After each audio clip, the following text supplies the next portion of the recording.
नमस्कार दोस्तों, मेरा नाम है सौरभ ठाकुर और हमारी दूसरी कहानी के तीसरे और अंतिम भाग में आप सभी का स्वागत है। हमारी ये दूसरी कहानी जिस शख्सियत पे उनका नाम है हिदकी तोजो। हिदकी तोजो के बारे में इसके पहले हमने 2 और वीडियो डिस्कस कर लिया है और जिन बच्चों ने उन वीडियो को देख लिया है बहुत ही अच्छी बात है, वो इस वीडियो को कंटिन्यू कर सकते हैं। जिन्होंने नहीं देखा है, मेरा अनुरोध है, इस वीडियो के ठीक नीचे मैंने उन दोनों का लिंक दे रखा है। पहले उन दोनों वीडियोस को देख लीजिए, जिससे आपको ये वीडियो समझने में आसानी होगी। मुश्किल से 1.5 मिनट का एक ब्रीफिंग देता हूं और इसके बाद हम लोग इस वीडियो को कंटिन्यू करते हैं। इसके पहले तक हम लोगों ने जो पढ़ा था वो था हिदकी तोजो, जो जापान के युद्धकालीन प्रधानमंत्री थे, जिनके आदेश पे जापान ने संयुक्त राज्य अमेरिका के पर्ल हार्बर पे हमला किया। ये उसकी newspaper cutting, Japan attacks United States, Japs attacks, और इसके बदले के परिणाम स्वरूप संयुक्त राज्य अमेरिका ने हिरोशिमा और नागासाकी पे 2 बम गिराए थे। हिरोशिमा में जिस बम को गिराया था उसका नाम है लिटिल बॉय, एंड इसके अलावा नागासाकी में जो बम गिराया था उसका नाम है फैटमैन।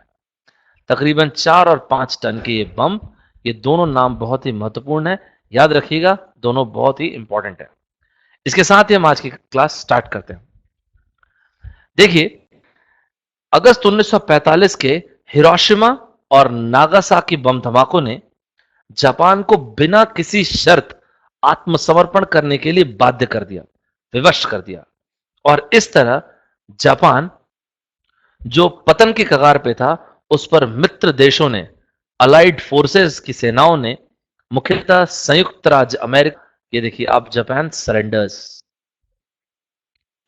और ये उस वक्त के जापान के सम्राट हिरोहितो और यह जनरल डगलस मैकार्थर। तो जैसा कि मैंने बताया, अगस्त 1945 को हिरोशिमा और नागासाकी के बम धमाकों ने जापान को बिना शर्त आत्मसमर्पण करने के लिए विवश कर दिया था। अनकंडीशनल सरेंडर जापान ने कर दिया था। और इस तरह जापान, जो कि पतन के कगार पे था, उस पर मित्र देशों ने, विशेष रूप से संयुक्त राज्य अमेरिका, सोवियत रूस, चाइना और ब्रिटेन ने जनरल डगलस मैकार्थर के माध्यम से शासन किया। जनरल डगलस मैकार्थर ने अभी आपको दिखाया, ये रहे जनरल डगलस मैकार्थर, और ये हैं जापान के सम्राट हिरोहितो। आगे बात करेंगे हिरोहितो और जनरल डगलस मैकार्थर पे। जापान पर शासन करने के मुख्य कुछ प्रमुख उद्देश्य थे। उनमें से ये 3 जो थे, ये सर्वप्रथम सर्वप्रमुख उद्देश्य थे। जैसे कि सबसे पहले जापानी सशस्त्र बलों को निशस्त्र कर देना, disarming of Japanese armed forces, Japan में प्रजातंत्र की शुरुआत करना, to start democracy and apart from this to establish democratic institution in Japan. और तीसरी जो सबसे महत्वपूर्ण चीज थी, वो थी जापानी अर्थव्यवस्था को दुरुस्त करना, to reinvigorate and repair Japanese economy. इस दौरान सर्वप्रथम प्रश्न जापानी युद्ध अपराधियों के खिलाफ मुकदमा चलाने का था, जिनके अध्यक्ष थे हिदकी तोजो। सो प्रोसिक्यूशन ऑफ युद्ध अपराधी अर्थात वॉर क्रिमिनल्स, जिनके अध्यक्ष थे हिदकी तोजो।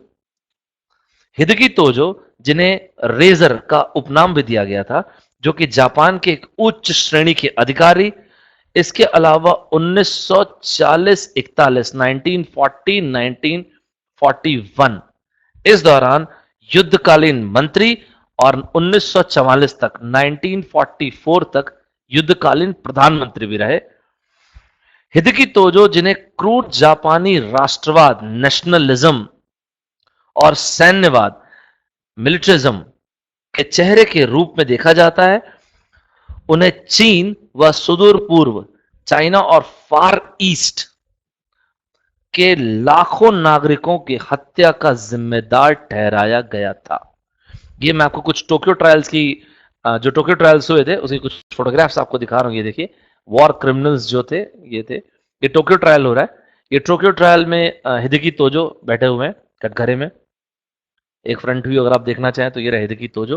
ये टोक्यो ट्रायल में, ये टोक्यो ट्रायल चल रहा है। देखिए, धुरी शक्तियां अर्थात एक्सेस फोर्स, जिसमें आते थे इटली, जर्मनी व जापान। इन्होंने बाद में त्रिपक्षीय संधि भी की थी। तो इटली के मुसोलिनी को भीड़ ने जान से मार दिया था।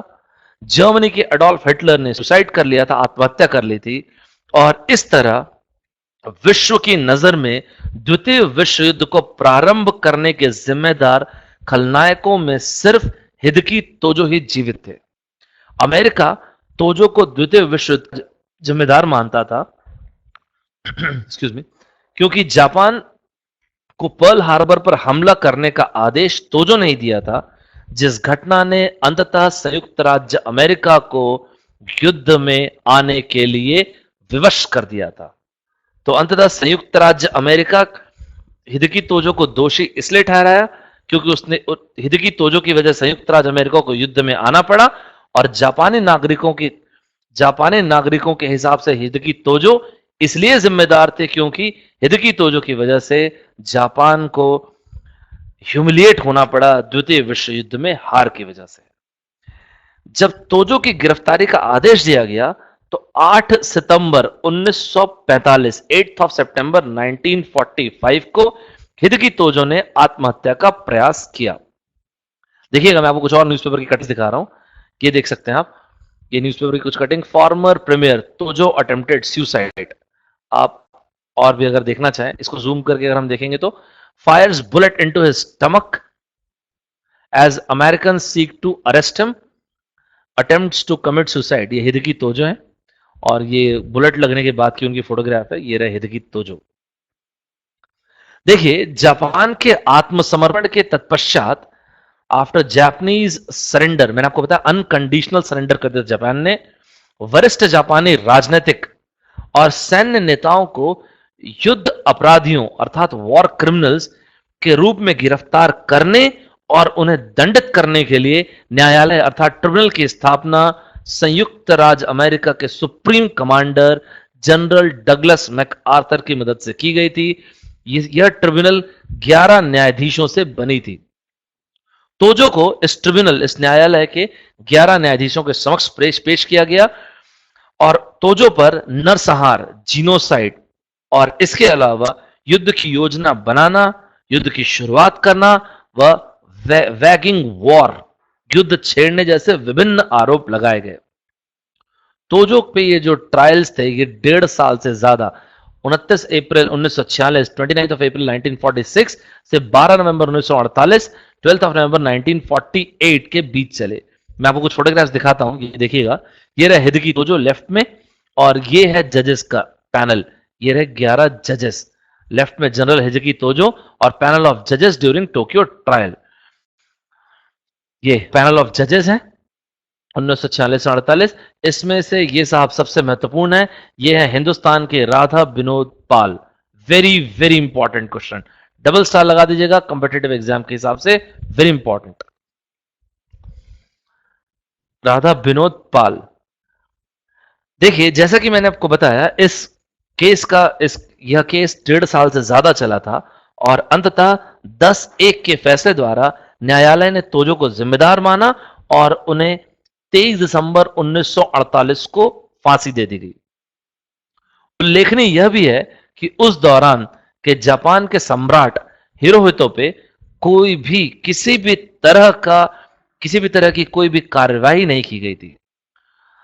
अपने मृत्यु के ठीक पहले तोजो ने अमेरिका से जापानी नागरिकों पर दया दिखाने के लिए प्रार्थना की थी। तोजो ने कहा कि परमाणु बम विस्फोटों की वजह से जापानी लोग ऑलरेडी बहुत ही विनाशकारी प्रभाव से गुजर चुके हैं, तो इसके कारण संयुक्त राज्य अमेरिका जापानी लोगों पे दया दिखाए। अगर हम तोजो के इतिहास के बारे में थोड़ा सा देखें, जिससे हमको समझने में और आसानी होगी। देखिए, तोजो का जन्म एक सामुराई परिवार में हुआ था। सामुराई परिवार में टोक्यो में 30 दिसंबर 1884 को हुआ था। 1899 में सैन्य स्कूल में प्रवेश किया, और उसके बाद सीनो जापानीज वॉर अर्थात चीन जापान के युद्ध में लेफ्टिनेंट कर्नल की भूमिका, और इसके बाद रूस जापान के युद्ध में मेजर जनरल के रूप में उन्होंने अपनी सेवाएं दी थी। अपनी ब्लंट, स्क्रूपलस और हार्ड वर्किंग कुंद, स्क्रूपलस और हार्डवर्किंग छवि के कारण हिदगी तोजो को कमिसोरी अर्थात रेजर के नाम से भी जाना जाता है।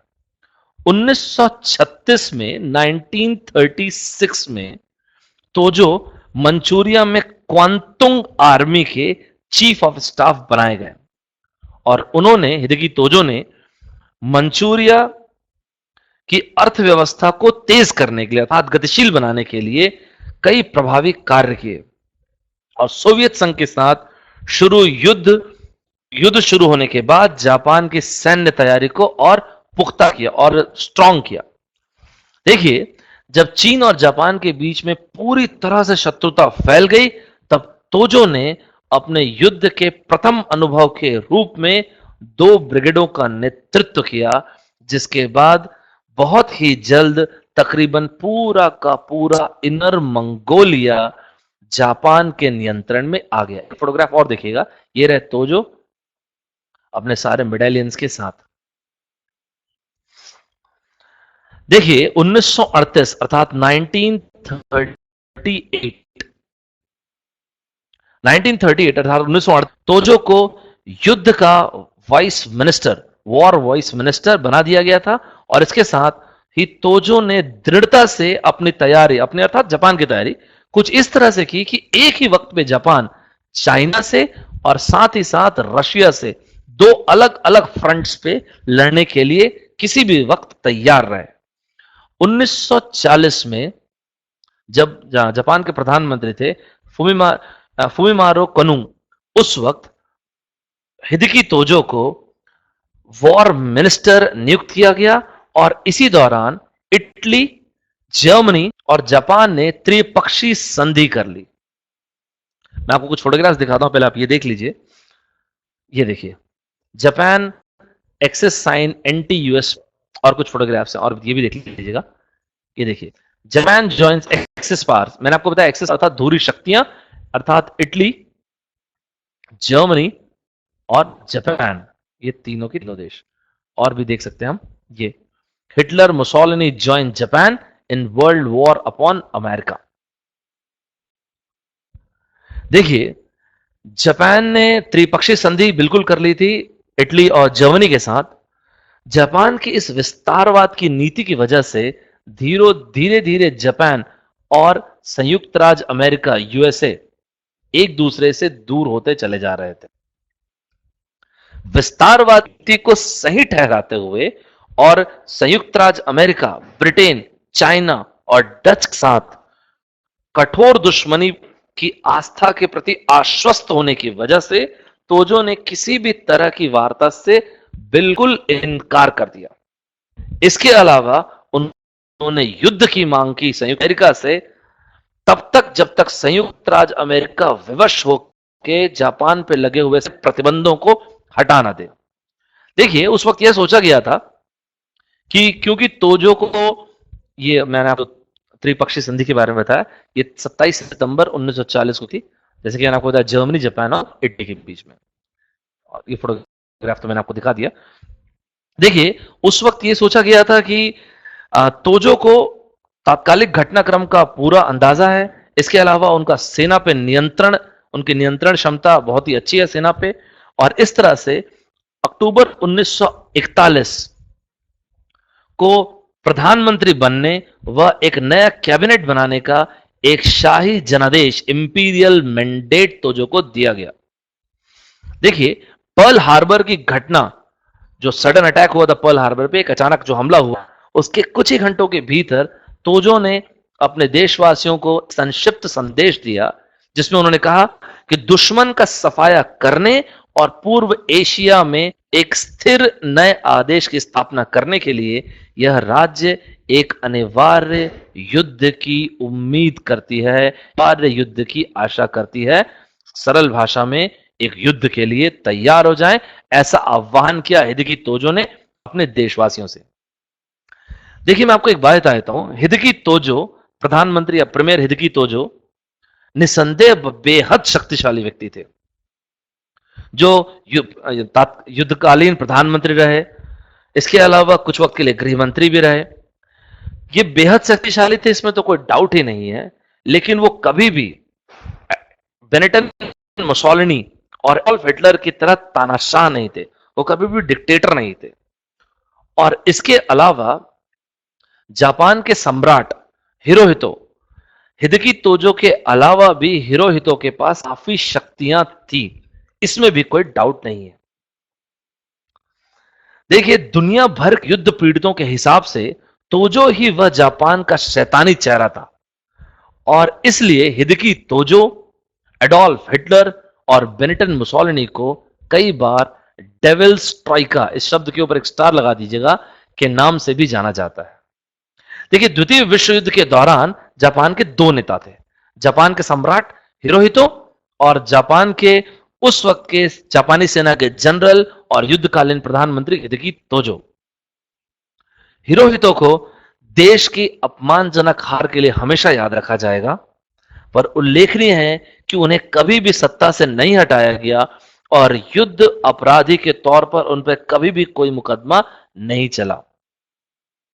युद्ध के बाद प्रोसिक्यूशन, उत्पीड़न से बचने के लिए हिरोहितो ने अपने आप को एक पावरलेस कॉन्स्टिट्यूशनल मोनार्क, एक शक्तिहीन संवैधानिक राजा के रूप में पोर्ट्रे किया, अपने आप को चित्रित किया।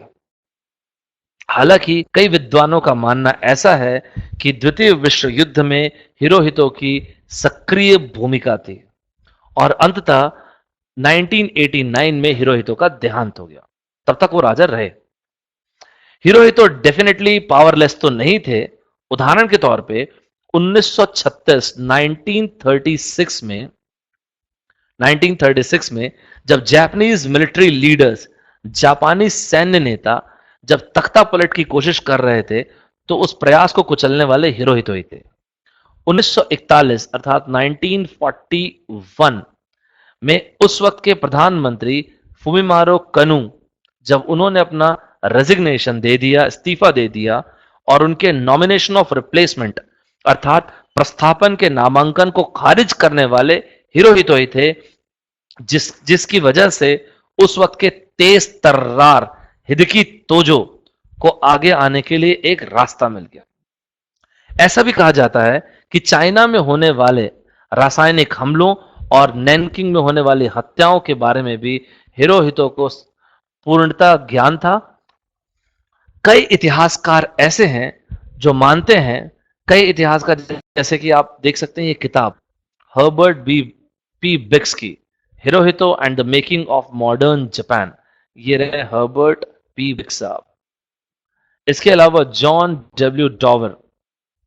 सो कई इतिहासकार, कई हिस्टोरियंस जैसे कि Herbert P Bix, John W Dower के हिसाब से जनरल डगलस मैकार्थर, ये रहा जनरल डगलस मैकार्थर, और इसके अलावा ब्रिगेडियर जनरल बॉनर फेलर, इन्होंने हिरोहितो व शाही परिवार को आपराधिक मामलों से बाहर निकाल दिया और सारी गलतियां हिदेकी तोजो के मत्थे मढ़ दी।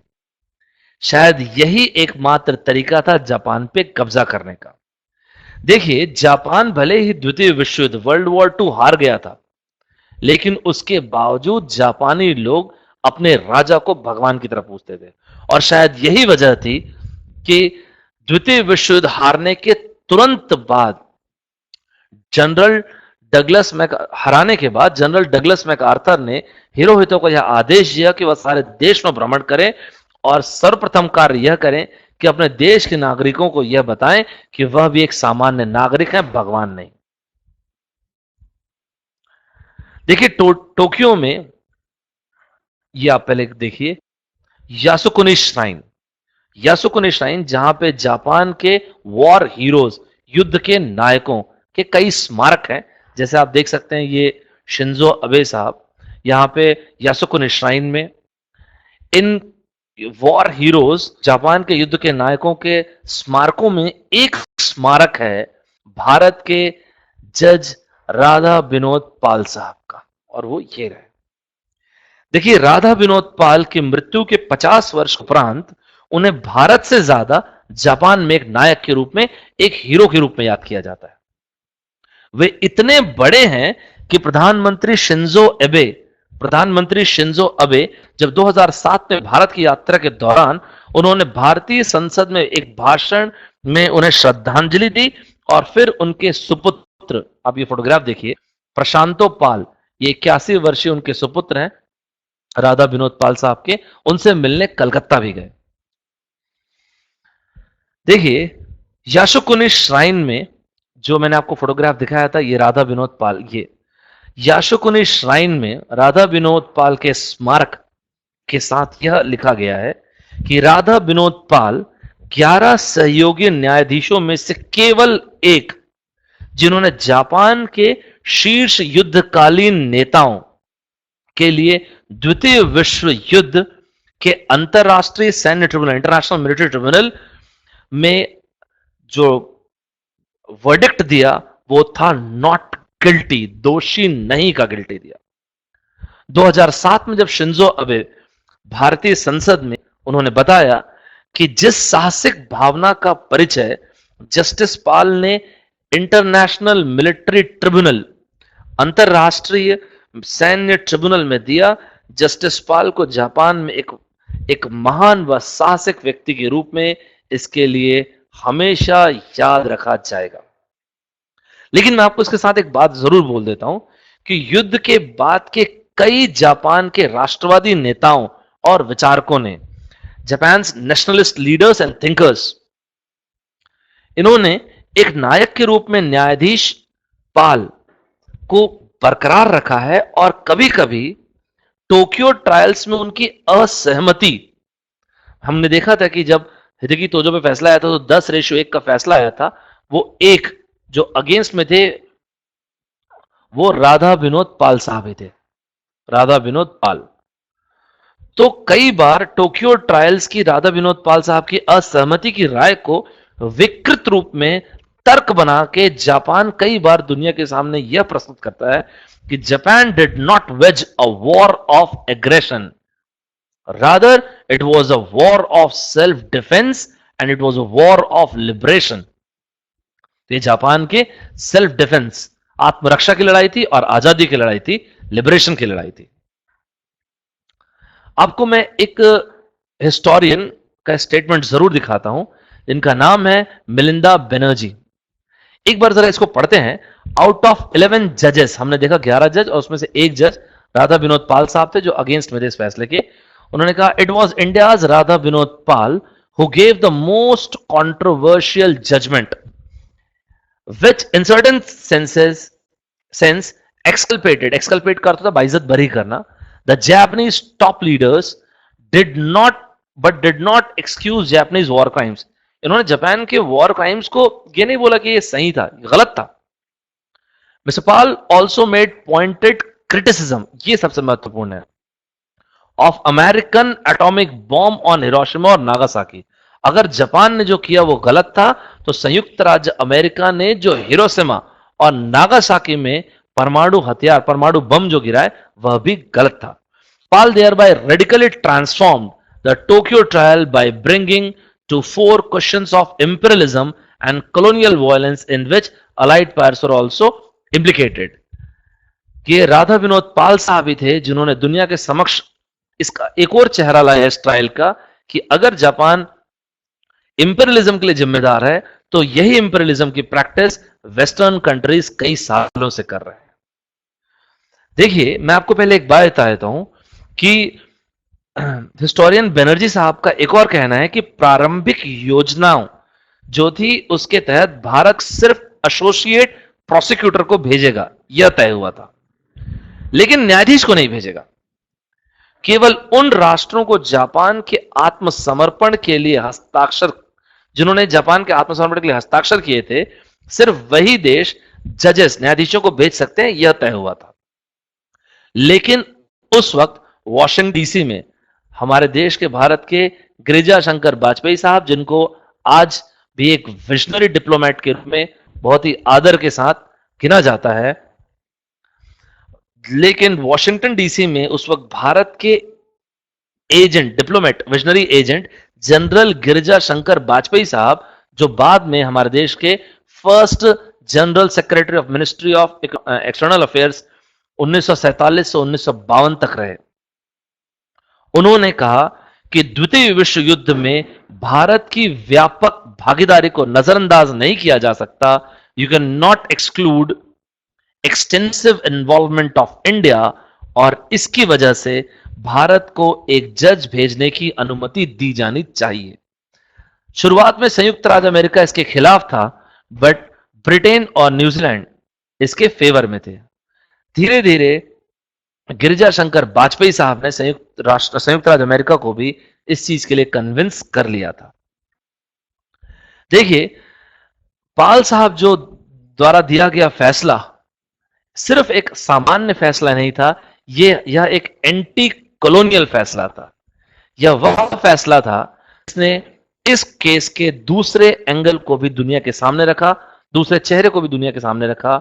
निसंदेह पाल साहब ने इस घटना की निंदा की, बट उन्होंने संयुक्त राज्य अमेरिका द्वारा हिरोशिमा और नागासाकी में बम गिराए जाने की भी निंदा की।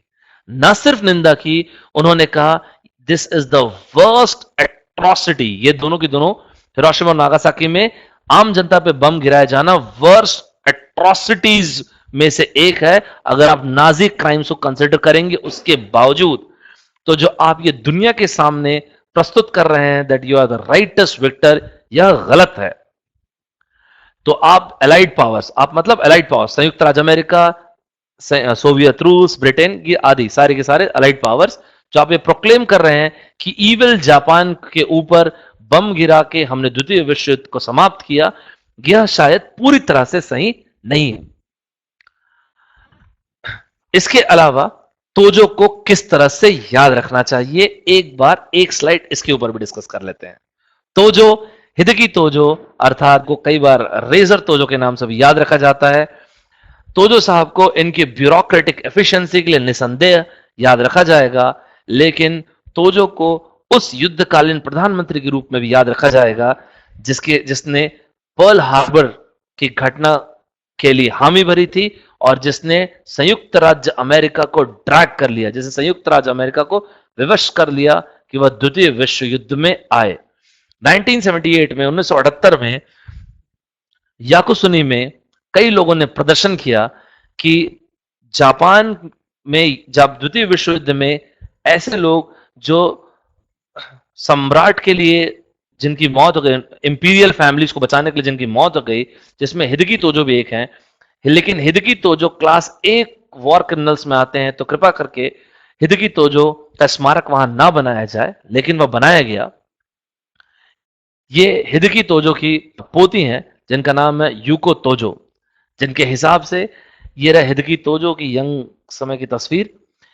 यूको तोजो के हिसाब से भी जो कुछ भी हिदेकी तोजो की पिक्चर दुनिया के सामने प्रस्तुत की गई है वह गलत है। यह जापान की एग्रेशन की लड़ाई नहीं थी, यह सेल्फ डिफेंस की लड़ाई थी। और एक वर्ड मैं आपके साथ जरूर शेयर करना चाहूंगा, यह वर्ड है विक्टर्स जस्टिस। देखिए, अगर द्वितीय विश्व युद्ध में संयुक्त राज्य अमेरिका के बम गिराने के बाद, संयुक्त राज्य अमेरिका ने जो हिरोशिमा नागासाकी में बम गिराया था, उसके बाद जापान ने अनकंडीशनल सरेंडर कर दिया, बिना किसी शर्त के आत्मसमर्पण कर दिया। अगर द्वितीय विश्व युद्ध में बम गिराने के बावजूद अगर संयुक्त राज्य अमेरिका की हार होती, तो उसके ऊपर फिर ट्रायल्स चलते। हालांकि नहीं हार हुई इसलिए कभी ट्रायल्स नहीं चले, और हिरोशिमा और नागासाकी पे जो बम गिराया गया उस पर कभी स्क्रूटनी भी नहीं हुई। और इसे ही कहते हैं विक्टर्स, जीतने वाले का जस्टिस। इस सेशन को, इस दूसरी कहानी को समाप्त करने के पहले विंस्टन चर्चिल का एक कोट आपसे जरूर शेयर करना चाहूंगा, और यह है all great things are simple and many can be expressed in single words. मेरे ख्याल से हम लोगों ने ये सारे वर्ड्स इस दौरान पढ़े, freedom, justice, honour, duty, mercy, hope. और अंततः जाने के पहले एक छोटा सा कोट आप लोगों के साथ विलियम मैकिनले का जरूर शेयर करना चाहूंगा। War should never be entered upon until every agency of peace has failed. मेरे हिसाब से सबसे महत्वपूर्ण वर्ड यहां पे एवरी है। जब तक शांति स्थापित करने के सारे तरीके फेल ना हो जाएं, वॉर में एंटर नहीं करना चाहिए। तो ये कहानी हमारी दूसरी कहानी थी और यहां पे समाप्त होती है। मुझे चैट बॉक्स में लिख के जरूर बताइएगा कि आपको ये कहानी कैसे लगी, और बहुत ही जल्द हम तीसरी कहानी के साथ मिलेंगे। Until then, bye bye from my side, see you then.